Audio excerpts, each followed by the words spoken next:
Ya gaji siro ulama zaman kedua nanganya itu. Sebuah apartemen dengan Nasrani, mungkin kadang-kadang nak pernah dengar tanya. Seorang mau tutul lah, ada germo tutul. Ini mencukup kegeli hati. Tinggal sebuah rumah tutul di ulamanya, dia arti gaya Nasrani. Kama ganyan pah bak dia withi di withi Nasraninya. Nyo pentui ganyan. Ini withi Nasrani. Bocor wisian bak tentang wisi klosetnya bocor iya wisi ru mak mangan naga begah mak saranian hana gecok drom gedun punoh gak apa gedun lah punoh gak apa hana begah tahu urung lihat deh bak zuro ikalan Nasraninya kok anak duit itu biak kayaknya rupanya sakit ulamanya ya sahul Nasrani ikalan kok nadrom agak mau bayar menan nyopu ina yang ibarat no kiai iya kan ibu dire ipike Nasraninya yang rumah long dia tuh bahwa isi padinya nyan padi trip kan adanya 20 ton. Hina tinggal perang tutunya. Mesti kira apa ada gua. Brok orang kata Nasrani. 20 ton kepedean apa gak? Pegang apa gak? Takut mengganggu draw apa. Jisujul Nasraninya mengucap hinan isyahadat. Menyusumpan awaikan gepegah bengeh ke hana itu Islami. Gara-gara ate gak nyangli gepedu natanya Islam Nasranian. Kemang ada minta huru model ke 20 ton tendromnya gak 20 ton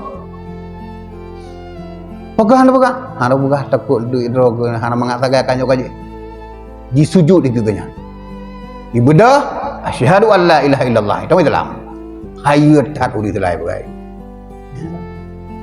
munyo ate gedanya mulia jero urang trip galak gedenya awalnya benci gedenya trip galak gedenya.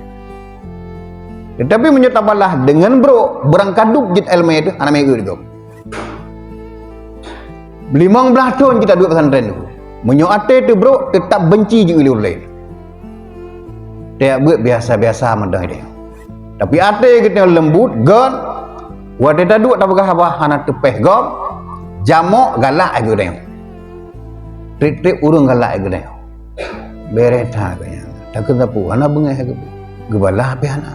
Tetek gele galak gede nyo golom jikun kata balah awai dah elme le deh dumpu deh elme agama tapi ate sih bro nyan gara-gara tegah makan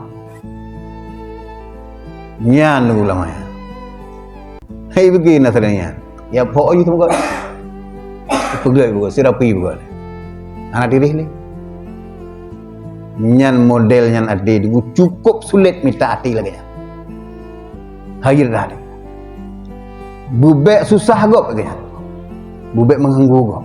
Walaupun susah ganya gara-gara gop. Anggap kah? Ni udah yo baru tak bodoh ai. Ibang kakalan le.